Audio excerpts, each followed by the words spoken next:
Ministro Velasco, gracias por atendernos. Buenos días. Muy buenos días, Julio. Siempre un placer saludarlo a usted, a la mesa de trabajo y a los miles de oyentes. Bueno, ministro, le fue muy bien con la pensional. Alineó usted a los inalineables, que es el Partido Liberal, algunos otros senadores que pues tenían sus puntos de vista, se sentaron en una mesa, hicieron lo que tenían que hacer, conciliar y avanzar. Tenemos que avanzar. Pero antes quiero preguntarle por algo que usted dijo que me llamó la atención. Quienes piensen que la reforma a la salud está liquidada están equivocados. ¿Por qué, ministro? ¿Qué salvavidas le queda a esa reforma? A ver, Julio, cuando se terminó el debate, hubo varios elementos en los que todo el mundo coincidió. Un elemento que fue central: se necesita una reforma a la salud. Probablemente quienes debatían en la Comisión Séptima del Senado no estaban de acuerdo con el texto que venía, por lo menos en su integralidad, pero sí reconocen que se necesita una reforma a la salud porque hay buena parte de los colombianos que no tienen salud. Entonces lo que tenemos que construir es la reforma que no dañe lo bueno y que lo bueno lo lleve a quienes no lo están recibiendo. Entonces, ¿cómo se puede reconstruir eso? Primero, un acuerdo político que nos lleve entre todos, y mucha gente ha hablado de ello. De hecho, propusieron crear una comisión para revisarlo, y ese acuerdo político puede constituirse o puede construirse aceptando una apelación que presentaron unos senadores para seguir el debate en el Senado, iniciarlo en una comisión distinta a quien archivó. Esa es una opción, pero hay otro camino también, que yo no lo he descartado, no es el que más le gusta al gobierno, pero podría ser presentar muy rápidamente en esta misma legislatura, es que es una ley ordinaria, lo podemos hacer, un proyecto concertado y con mensaje de urgencia, debatirlo en las comisiones séptimas de Senado y Cámara y luego pasarlo a la plenaria y alcanzar a que sea debatido, si no antes del 20 de junio, como es una ley ordinaria, tendría hasta el 19 de julio de plazo. O sea, caminos hay. El camino que obviamente se está explorando inicialmente y es el que más le interesa al gobierno es el que presentaron los senadores Wilson Arias y Fernández Silva de la apelación, pero esa es una decisión que terminará tomando el Senado de la República y que nosotros debemos respetar. Ministro, vámonos ahora al tema de la reforma pensional, que pues ya va muy bien y avanza entonces en el Congreso de la República, pero aquí la gran pregunta es, ¿quién va a manejar este dinero? ¿Colpensiones? ¿El Banco de la República? ¿Cómo va a estar el manejo de las pensiones de los colombianos? Hay, digamos, distintos fondos. Hay uno que es el stock, lo que hasta ahora se ha ahorrado. Esa plata no pasa inmediatamente a Colpensiones. Dentro de los acuerdos que se han hecho con los partidos, lo que pidieron la bancada liberal, también la bancada de la U nos pidió eso, y otros actores del debate político dentro del Congreso, es que esa plata la maneje un ente autónomo. Ese stock se sigue manejando tal cual se ha manejado ahora. Lo manejan los privados, dan unos rendimientos y solo entregan esos recursos en el momento en que la persona se pensione para comenzar a pagar la pensión. Como entregan esos recursos, ahí se va a generar un ahorro. De todas maneras, ese ahorro se pide que se maneje a través de un ente autónomo, que no puedan ser recursos que entran directamente a Colpensiones, sino que se hagan inversiones y que el desahorro se haga una programación de tal manera que con los recursos que están ahí se puedan ganar unos dividendos que permitan mejorar el perfil del ahorro para seguir pagando las pensiones a aquellas personas que van a tener esa pensión. Lo otro es ya el flujo, que lo maneja Colpensiones. De todas maneras lo tiene que manejar pues con toda la prudencia necesaria, que es con lo que se pagaría lo que hemos llamado el pilar solidario, y es la gente hace sus aportes y de ahí se van pagando las pensiones.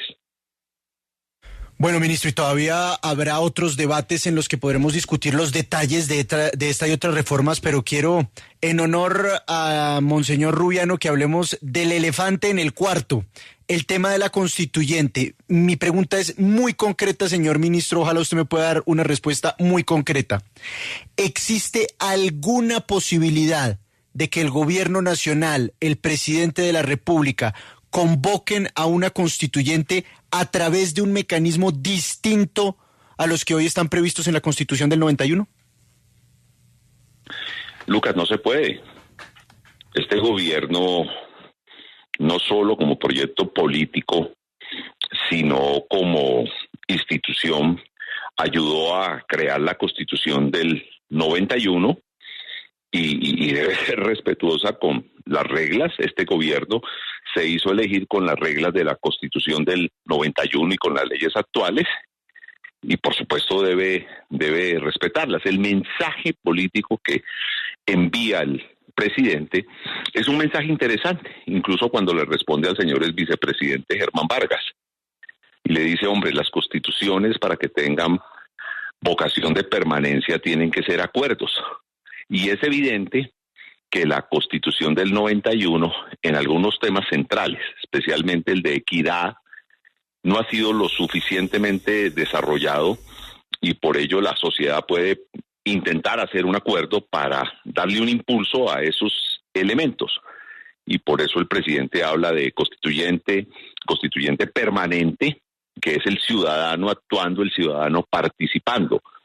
Pero es claro que para reformar una constitución como la colombiana, tocar la estructura, lo que llaman los constitucionalistas y particularmente la Corte Constitucional, el centro, el esqueleto, la parte central de la Constitución, se necesita a través de una constituyente, y la constituyente, para citarla, tiene unas reglas que están definidas en la propia Constitución del 91, y este y cualquier gobierno debe respetarlas. Pero entonces, ministro, a lo mejor yo no entendí bien, a veces me confundo, y yo veo que el presidente, después de que dice algo, luego lo matiza, lo aclara. Él, en una entrevista a nuestros colegas de RCN, habló del poder constituyente, del poder de la calle. Y entonces el periodista, nuestro colega Acevedo, le dice: pero ¿cómo es la cosa? Hay unas formas y un contenido. Y dijo: no, olvídese de la forma, piense en el contenido. Esa constituyente de la calle es la gente. Entonces, si el gobierno hace un planteamiento sobre algo que considere no está funcionando, cualquier tema, el que usted quiera, convoca a la gente a la calle y la gente efectivamente sale a la calle, ese para el presidente es un poder constituyente, y no importa lo que a usted le preocupa, que haya que respetar la forma, porque el contenido es lo que dice la calle. Pero entonces, señor ministro, ¿dónde está el termómetro para determinar qué número de gente tiene que salir a la calle para que el mensaje sea atendido debidamente por ese poder constituyente que tiene la gente en la calle? Hay momentos en que la sociedad se mueve. Voy a poner un ejemplo no precisamente de este gobierno. Cuando millones y millones y millones de colombianos marcharon contra el secuestro, es lo que yo diría una acción constituyente. O sea, la gente se cansa de eso, el Congreso recibe esa información de la calle y hace unas reformas en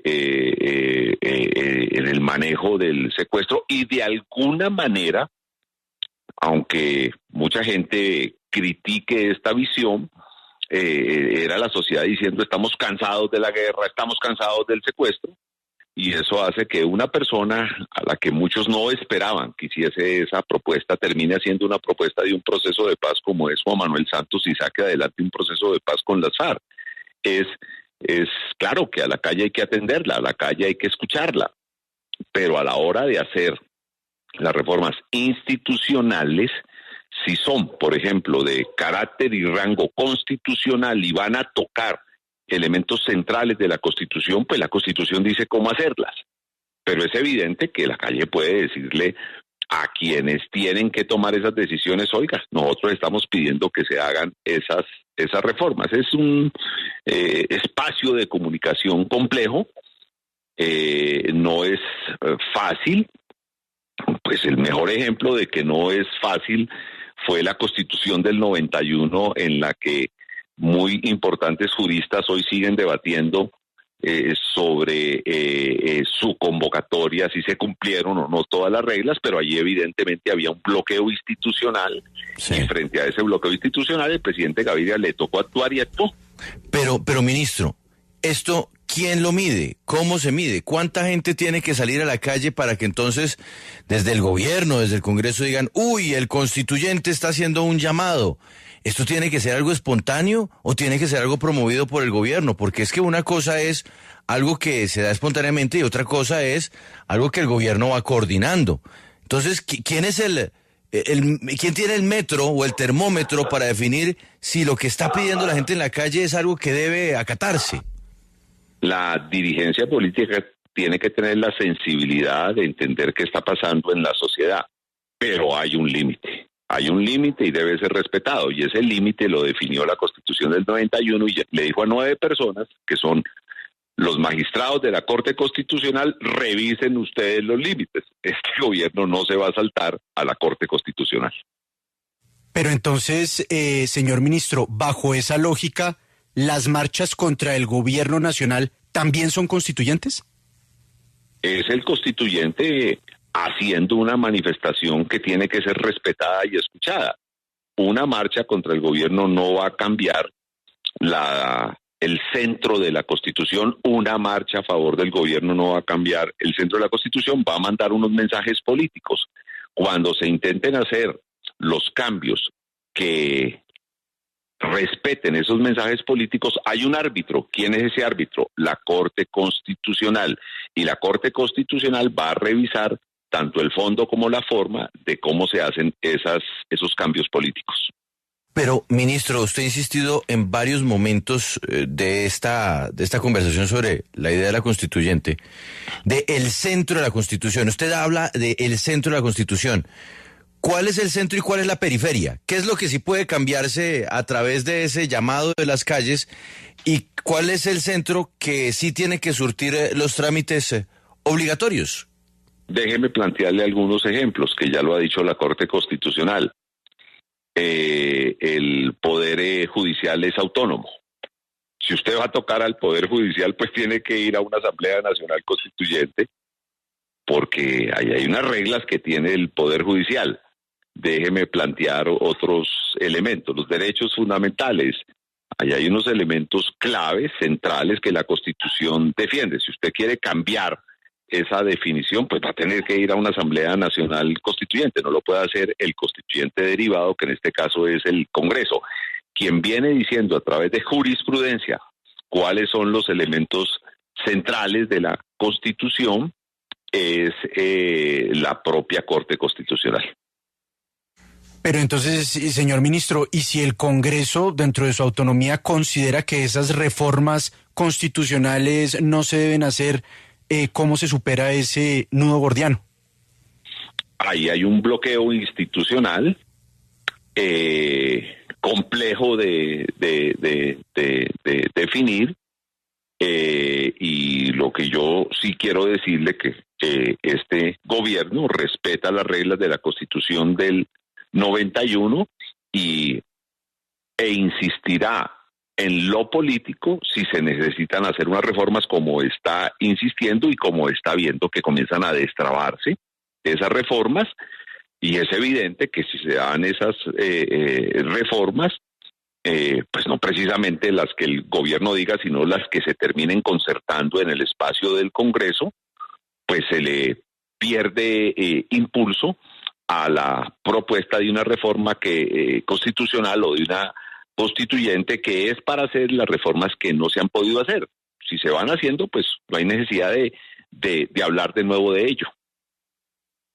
Pero, perdóneme, ministro, ¿y si eso no se logra? Porque usted nos habla de este momento lleno de optimismo con las reformas que van pasando, pero ¿y si no? Entonces el Congreso se va a saltar. No. Al Congreso no lo podemos saltar. Hay unas reglas de juego. Hay una acción política. La acción política tiene que ser permanente. A nosotros nos gusta ver a los ciudadanos en movilidad permanente. Nos gusta ver a los ciudadanos en juntas de acción comunal haciendo placahuellas, pero también debatiendo los problemas de la salud, los problemas de la educación. Nos gusta hablar con los sindicatos, nos gusta hablar con las etnias. Eso es estar permanentemente en contacto con el poder constituyente y coherentes con esa visión. Tenemos que estar atentos a las movilizaciones que hacen las personas que no comparten políticas de este gobierno, porque ahí también hay un poder constituyente y hay que hablar con esa gente. Alberto, yo escucho una diferencia a lo que le entendí al presidente. Sí, me parece que la explicación que da el señor ministro del Interior es una respuesta diferente a la que el presidente le dio a RCN, porque no quiso puntualizar en la forma en que lo ha hecho el ministro. Ministro, ante un tema tan delicado y entendiendo pues que el presidente le gusta comunicarse por su cuenta de X, ¿no sería mejor buscar un mecanismo de mayor alcance y pedagogía como referentes a los puntos que usted está señalando? Porque si usted dice, este gobierno respeta la Constitución, este gobierno respeta al Congreso y este gobierno acata lo que diga la Corte Constitucional, pues estamos en lo correcto. Se acabó la discusión. Pero si se abre una ventana a ver qué dice la calle, eso es otra vaina, ministro. Es una teoría política que vale la pena profundizar, que habla de la revolución democrática permanente, de la necesidad de estar conectados con los ciudadanos. Esos ciudadanos generan unas acciones políticas que tienen que ser entendidas, pero también, si usted lo ha dicho y yo lo repito, nosotros ayudamos a hacer la Constitución del 91. Yo era muy joven, pero estuve entre los que pedimos en ese momento. Tal vez fue la segunda vez que llegaba yo al Consejo Municipal de Popayán y le pedí a la gente que votó y que sacamos la votación más alta, teniendo yo tal vez 20, 22 años, por lista alguna en el Consejo en ese entonces. Le pedí a mis electores que metieran la tercera papeleta y eso terminó generando un hecho político que luego la Corte Suprema reconoció y permitió que se hiciera esa convocatoria. Esos son los hechos constituyentes que ocurren en una sociedad. La Constitución del 91 dijo: la Constitución no puede ser pétrea, se puede modificar y hay unas maneras de modificarla a través del Congreso y hay unos elementos centrales de esta Constitución que solo podrán ser modificados a través de una Asamblea Nacional Constituyente. Y eso es lo que tenemos y esas reglas hay que respetarlas. Sí, ministro, yo le quiero cambiar el tema para que hablemos sobre un proyecto que pues le están haciendo la propuesta al presidente de la República, y es que se conceda el perdón a las personas que han sido procesadas por delitos contra la administración pública, es decir, a los corruptos, básicamente. Yo quiero saber si el gobierno está acompañando ese proyecto. No, nosotros no hemos asumido posición. Entenderá que por el alcance de la propuesta, que tiene que ser pues estudiada, es una decisión que no toma el ministro del Interior, es una decisión que se consulta con el presidente de la República. Pero aquí hay un antecedente interesante, es que la gente a veces tiene un poquito de mala memoria. A mi buen amigo y respetado jurista, el doctor Néstor Humberto Martínez, le leí en estos días un artículo muy interesante en donde decía que era muy peligroso que un presidente pudiera tener la facultad de perdonar. Y me acordé inmediatamente de un proyecto de reforma constitucional que él alcanzó a defender en el Congreso de la República, en donde se alcanzó a debatir el derecho de gracia. Yo era congresista, presidente de la Comisión Primera de la Cámara, por eso recuerdo bastante bien ese debate, y era el que le otorgaba al señor presidente, expresidente Pastrana, la posibilidad de perdonar todos los delitos por efecto del proceso de de paz. O sea, en Colombia han habido antecedentes.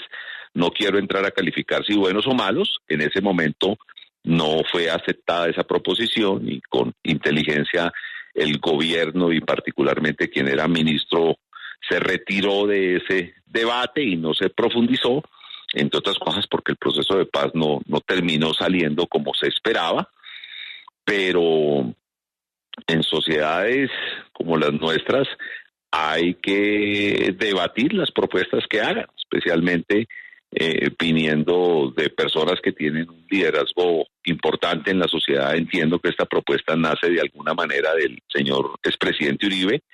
Lo que entiendo no es que él pida perdonar, sino más que perdonar, quitarle la inhabilidad a las personas que siendo condenados por estos delitos paguen su pena y después puedan hacer el debate político, elegir y ser elegidos. Eso es lo que yo le entiendo a la propuesta. Que yo entienda no significa que esté de acuerdo, pero pues las propuestas de una sociedad uno tiene que escucharlas y hay que escuchar más a fondo qué es lo que se quiere lograr con esto. La sociedad, de todas maneras, querido Julio y mesa de trabajo de la W, tiene una percepción muy dura contra la corrupción. No creo que el constituyente del que le estamos hablando quiera acompañar este tipo de propuestas, pero bueno, ahí está sobre la mesa y ustedes ayudarán a debatirla. Ministro, y volveremos con usted porque creo que necesita mucha pedagogía este tema en el que usted ha puesto los puntos sobre las íes. La Constitución no se puede tocar sin el Congreso, ni más faltaba la voluntad popular y, por supuesto, la Corte Constitucional. Y ahí es donde pues se crea la confusión sobre la declaración del presidente. Ha sido usted muy amable por la precisión y seguramente seguiremos hablando sobre este tema. Mil gracias, Julio. Un abrazo a toda la mesa de trabajo y a los oyentes.